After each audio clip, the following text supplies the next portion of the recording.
ఇది చాలా unfortunate. It's an యాక్సిడెంటల్గా జరిగిన విషయం. ఎందుకంటే అల్లు అర్జున్ గారు అసలు పుష్ప 1లోంచి ఎక్కడికో వెళ్ళిపోయాడు. ఆయన పాన్ ఇండియా లెవెల్లోకి వెళ్ళిపోయాడు. ఆయన నెక్స్ట్ పుష్ప 2 కూడా చాలా ఎక్స్పెక్టెడ్ పిక్చరు, ఎక్స్పెక్టేషన్ మించి దాటి వెళ్ళిపోయింది. కాబట్టి ఆయన ఇప్పుడు ఇక్కడే కాకుండా బీహార్లో అయితే ఏంటి, అదర్ స్టేట్స్లో అయితే ఏంటి, చాలా బ్రహ్మాండమైన ఫాలోయింగ్ ఉంది ఇప్పుడు ఆయనకి. సో డెఫినెట్గా ఈజ్ అన్ ప్రభాస్ తర్వాత మళ్ళీ ఆయనే will be another pan star అని చెప్పచ్చు.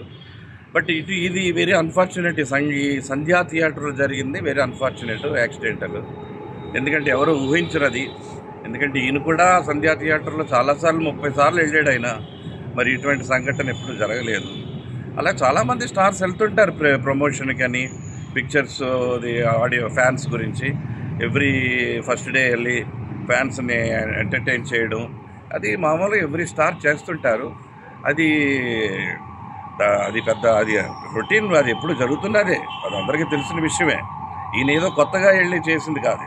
సంధ్యా థియేటర్లో 23 సార్లు 30 సార్లు ఆయన ఎన్నోసార్లు వెళ్ళాడు పిక్చర్ ప్రమోషన్కి.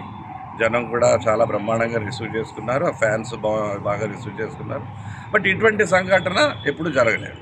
ఇది వెరీ అన్ఫార్చునేట్. ఆయన కూడా ప్రెస్ దగ్గరికి వచ్చి చెప్పారు అల్లు అర్జున్ గారు. ఇది చాలా దురదృష్టకరం, వెరీ అన్ఫార్చునేట్. దానికి నేను తప్పకుండా ఫ్యామిలీకి కూడా 25 lakhs ఇచ్చారు ఆయన. తర్వాత ఫ్యామిలీని వెళ్ళి చూశారు. తర్వాత వాళ్ళ ఈరోజు నిన్న కూడా ఆయన కొడుకు ఈజ్ వెరీ చాలా క్రిటికల్గా ఉన్నాడు ఆయన.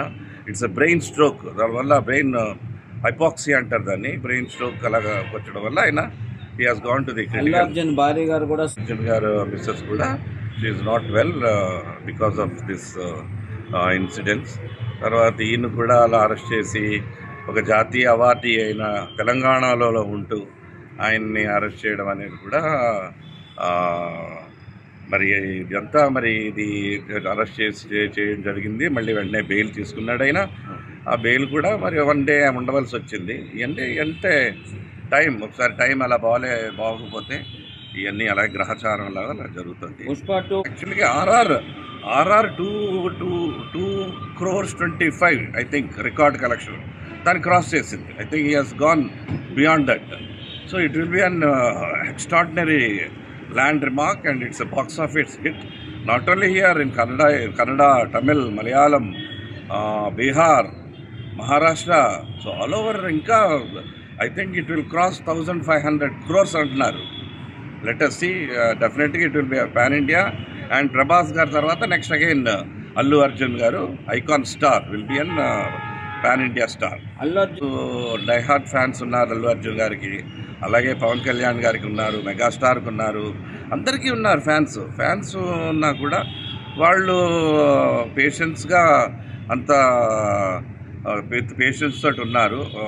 అల్లు అర్జున్ గారి ఫ్యాన్స్ కూడా చాలా అంటే చాలా సున్నితమైన మనసుతోటి అంతా చాలా ఓర్పుతో నేర్పుతో ఉన్నారు. కాబట్టి ఏ విధమైన సంఘటన కూడా ఆయన కూడా అల్లు అర్జున్ గారు ప్రెస్కి వచ్చి చెప్పారు. తర్వాత he is taking care of the son. తర్వాత son is also critical.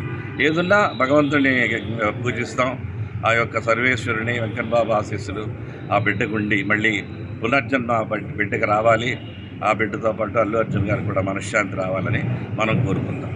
Chance only కాంగ్రెస్కే, BRS లేదు. ఎందుకంటే తెలంగాణ ప్రజలు మళ్ళీ సోనియా గాంధీని మర్చిపోకుండా రిటర్న్ గిఫ్ట్గా ఇస్తారు అన్నాను. అప్పుడు మీరందరూ నన్ను ఒక హేళనగా చూశారు. మళ్ళీ ఎలక్షన్స్ అయిపోయిన తర్వాత ఎల్లుండి కౌంటింగ్ అన్న రోజున కూడా మళ్ళీ ఇదే రవీంద్ర భారతిలో ఒక ప్రోగ్రామ్కి వస్తే మీరు అడిగారు. అప్పుడు నేను చెప్పాను డెఫినెట్గా రేవంత్ రెడ్డి గారు వచ్చేస్తారు, ఆయనకు మంచి పట్టుంది. తర్వాత కాంగ్రెస్ మళ్ళీ కమ్బ్యాక్ వచ్చేస్తుంది, రిటర్న్ గిఫ్ట్ ఇస్తారు తెలంగాణ ప్రజలు సోనియా గాంధీకి అని చెప్పాను. అలాగే వచ్చాడు ఆయన, వచ్చాడు, బ్రహ్మాండంగా సీఎం అయ్యారు ఆయన. బ్రహ్మాండంగా నాకు చాలా అప్పుడు కూడా వచ్చినందుకు మనం కూడా చాలా గొప్పగా మాట్లాడాం. ఆయనకి ధన్యవాదాలు చెప్పుకున్నాం, శుభాకాంక్షలు చెప్పుకున్నాం. ఇప్పుడు గవర్నమెంట్ ఒక పాలసీ జీవో తీసుకొచ్చింది.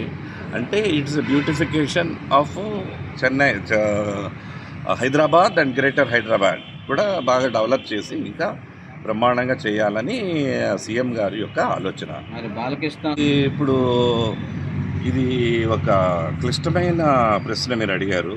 అంటే ఇది జీవో పాస్ అయిన తర్వాత అంటే కబ్జాలు, అన్వాంటెడ్ ఎంక్రోచ్మెంట్స్ దానికి తీసుకొచ్చింది హైడ్రా. అంటే ఎంక్రోచ్మెంట్స్, అన్వాంటెడ్ స్ట్రక్చర్స్ పెట్టేసి రోడ్లు ఆక్రమించేసి కబ్జాలు చేసినాయి గవర్నమెంట్ ల్యాండ్స్ అయితే ఏంటి, తర్వాత ఎంక్రోచ్మెంట్స్ ఇలాగా రోడ్ల మీద అయితే ఏంటి అన్నీ ఇలాగా ల్యాండ్ అంతా దే ఆర్ మిస్యూజింగ్. కాబట్టి దానికి చట్టం తీసుకొచ్చారు, హైడ్రాని తీసుకొచ్చి, so that they can get back their government lands.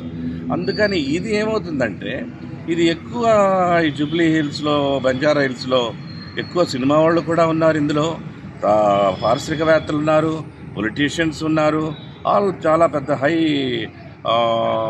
Families. Convention కూడా అది దాంట్లోకి వచ్చింది, ఎఫ్టీఐ దాంట్లో రావడం వల్ల అది కొట్టడం జరిగింది. రెండు ఇలాగా అంటే ఇది ఒక మనం ఎలా చూడాలంటే ఇప్పుడు సినిమా వాళ్ళని టార్గెట్ చేస్తున్నారన్నట్టుగా వార్తలు వస్తున్నాయి, బట్ అది కరెక్ట్ కాదు. అంటే ఇది ఒక బ్యూటిఫికేషన్ అండ్ పర్యావరణాన్ని, కేబీఆర్ పార్క్ని ఇంకా డెవలప్ చేయడానికి కొన్ని జాగ్రత్తలు, కొన్ని అన్వాంటెడ్ స్ట్రక్చర్స్ అయితే ఏంటి, ఎంక్రోచ్మెంట్స్ అయితే ఏంటి తీయ తప్పదు. బాలకృష్ణ గారు కూడా ఇల్లు ఉందని వాళ్ళు చెప్తున్నారు, అలాగే జనారెడ్డి గారిది కూడా ఉందని అది ఆ రోజు యూట్యూబ్లో కూడా చూపించారు. బట్ ఇది ఎంతవరకు నిర్వర్తిస్తారో, ఎందుకంటే ఇది బాలకృష్ణ గారిది ఎన్నో సంవత్సరాలు అయింది కట్టిది, నాన్నగారు ఉన్నప్పుడు కట్టుకున్నారు. సో ఇవన్నీ ఎప్పుడు కూడా ఏ విధమైన లోపాలు లేవు. బట్ ఈ విధంగా ఈరోజు ఈ గవర్నమెంట్ ఇలా చేస్తుందంటే అది కొంచెం ఆలోచించి ఆచితూచి చేయడం మంచిదని నా అభిప్రాయం. ప్రజల్లో రేవంత్ రెడ్డి గారికి ఒక మంచి స్థానం ఉంది, ఆ స్థానం తప్పకుండా ఆయన నిలబెట్టుకుంటాడు ఆయన.